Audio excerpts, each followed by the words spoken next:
कहानी की शुरुआत में हम जैकलीन नाम की एक महिला को देखते हैं।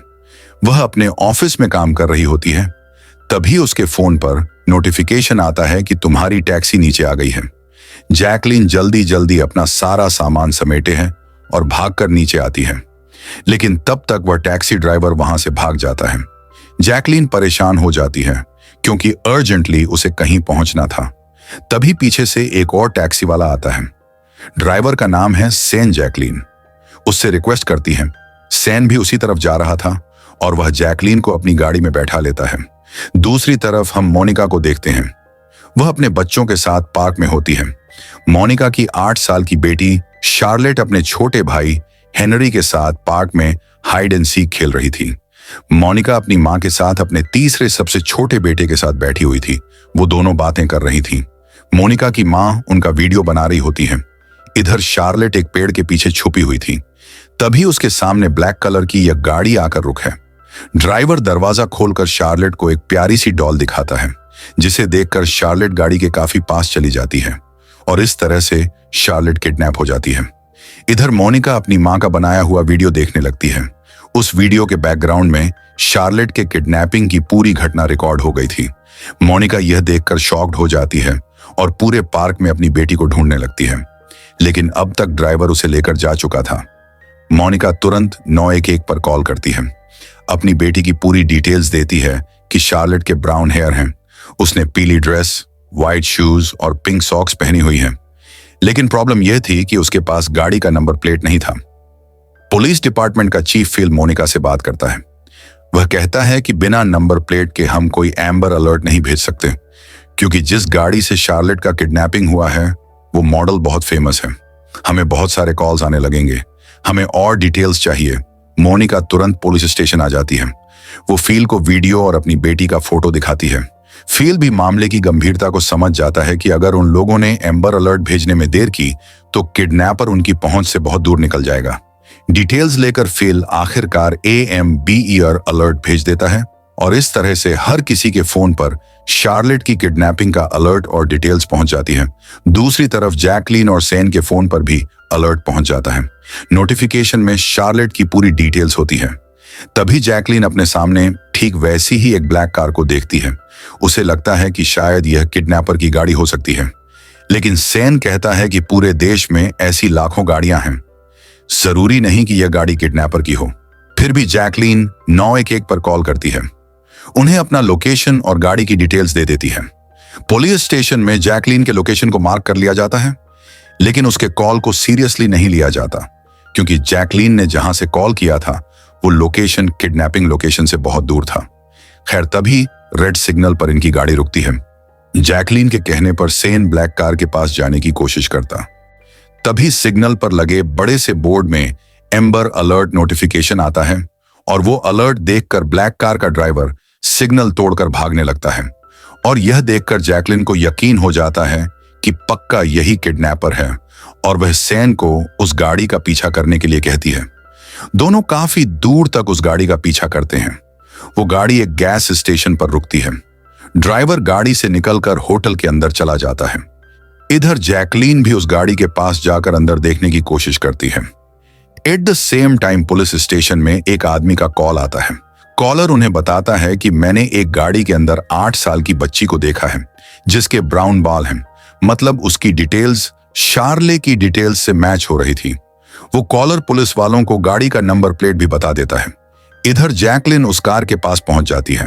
अंदर झांक कर देखती है तो उसे एक बच्ची का पैर दिखाई देता है, जिसने व्हाइट शूज और पिंक सॉक्स पहनी है। जैकलीन को यकीन हो जाता है कि यह बच्ची शार्ले ही है, लेकिन तभी ड्राइवर भी बाहर आ जाता है और जैकलीन चुपके से अपना एयरबड उस गाड़ी के अंदर डाल देती है और सेन की गाड़ी में आकर बैठ जाती है। वो सेन से कहती है कि हमें उस गाड़ी के करीब रहना होगा, नहीं तो एयरबड का कनेक्शन टूट जाएगा। हालांकि सेन ये सब कुछ नहीं करना चाहता था, क्योंकि आज सेन के बेटे का भी बर्थडे है और उसे घर जल्दी पहुंचना था। लेकिन फिर भी वह जैकलीन के रिक्वेस्ट करने पर उसकी बात मान जाता है। दोनों ब्लैक कार का पीछा करने लगते हैं और एयरबड की हेल्प से किडनैपर की बातें सुन रहे होते हैं। किडनैपर फोन पर किसी फार्मेसी से बात करके अपने लिए दवाइयां ऑर्डर कर रहा था। वह फार्मेसी वालों को अपना पर्सनल नंबर भी बताता है। इधर जैकलीन सब कुछ अपनी डायरी पर नोट कर लेती है। इधर थोड़ी दूर तक चलने के बाद ब्लैक कार का ड्राइवर गाड़ी रोक देता है। ये दोनों भी उसके पीछे थोड़ी दूर पर अपनी गाड़ी रोक देते हैं। जैकलीन के कहने पर सेन अपनी गाड़ी का बोनट खोलता है और चेक करने का नाटक करने लगता है। तभी ब्लैक कार का ड्राइवर इनके पास आता है और इनसे बातें करता है।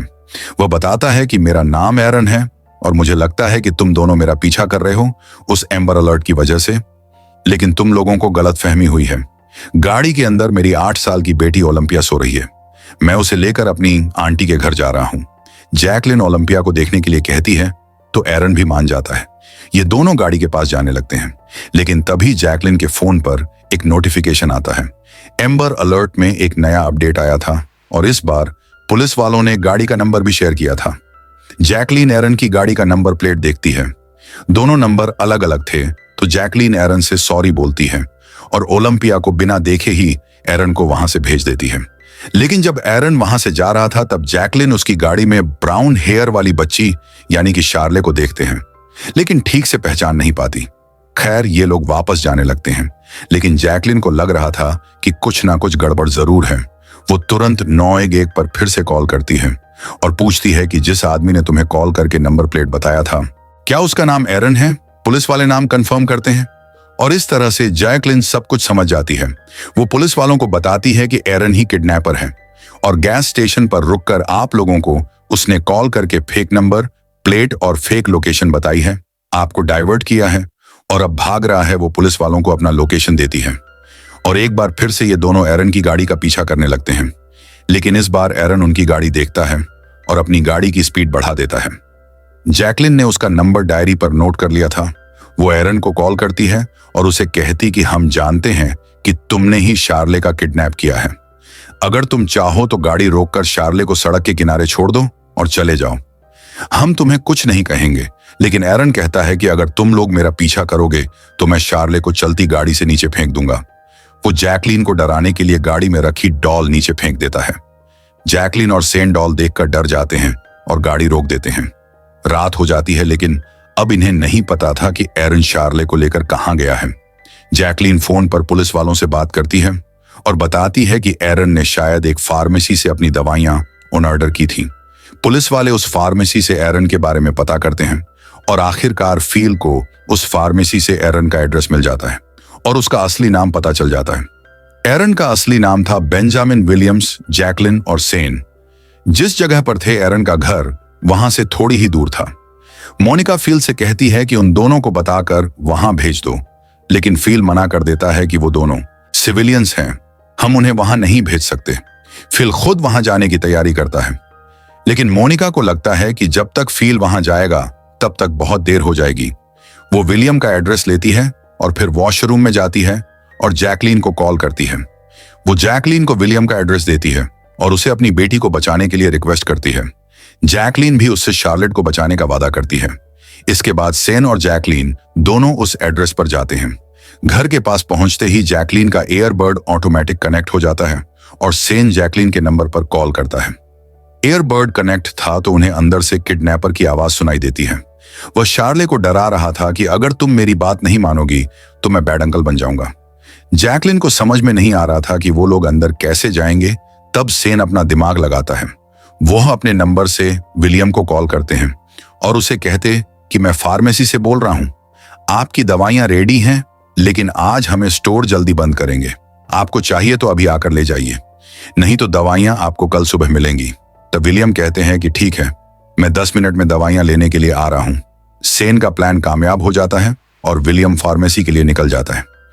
अब जैकलीन और सेन के पास शार्ले को ढूंढने के लिए काफी टाइम था। वो दोनों दरवाजा तोड़कर घर के अंदर जाते हैं और घर के अंदर का माहौल काफी डरावना था।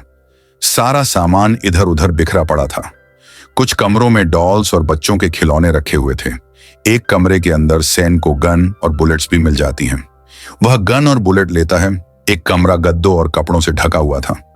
उस कमरे को देखकर जैकलीन समझ जाती है कि आवाज बाहर ना जाए, इसलिए विलियम ने ऐसा किया होगा। एक गद्दे के पीछे से उन्हें सीक्रेट कमरे का दरवाजा मिल जाता है। दोनों सीढ़ियों से नीचे सीक्रेट कमरे में जाते हैं। उस कमरे में एक पिंजरे के अंदर उन्हें चार्लेट मिल जाती है। लेकिन तभी शेन देखता है कि जैकलिन का एयरबड भी इसी कमरे में रखा हुआ है। उसे देखकर दोनों समझ जाते हैं कि यह एक जाल है। विलियम जानता था कि हम यहां हैं। वो तुरंत शार्लेट को लेकर घर से बाहर भागने की कोशिश करते हैं, लेकिन तब उनके सामने आ जाता है विलियम। उसके पास भी गन थी। वो इनके ऊपर गोलियां चलाने लगता है। शेन भी उसके ऊपर गोलियां चलाता है और इस गोलीबारी में शार्लेट को बचाते हुए जैकलिन के कंधे पर एक गोली लग जाती है। जैकलिन शार्लेट को बचाने के लिए उसे अपने पीछे छुपा लेती है। विलियम फिर से जैकलिन को गोली मारने वाला था, लेकिन तभी फिल वहां आ जाता है और वह विलियम का एनकाउंटर कर देता है। थोड़ी देर में पुलिस, एम्बुलेंस, हर कोई वहां पहुंच जाता है। मोनिका अपनी बेटी को देखते ही उसे गले से लगा लेती है और इसी के साथ यह फिल्म भी खत्म हो जाती है। खैर, इस फिल्म की कहानी आपको कैसी लगी कमेंट में मुझे जरूर बताना। साथ ही वीडियो को लाइक करना, शेयर करना और चैनल को भी सब्सक्राइब कर लेना। जल्दी मिलूंगा आपसे एक और नई वीडियो के साथ। तब तक के लिए थैंक यू।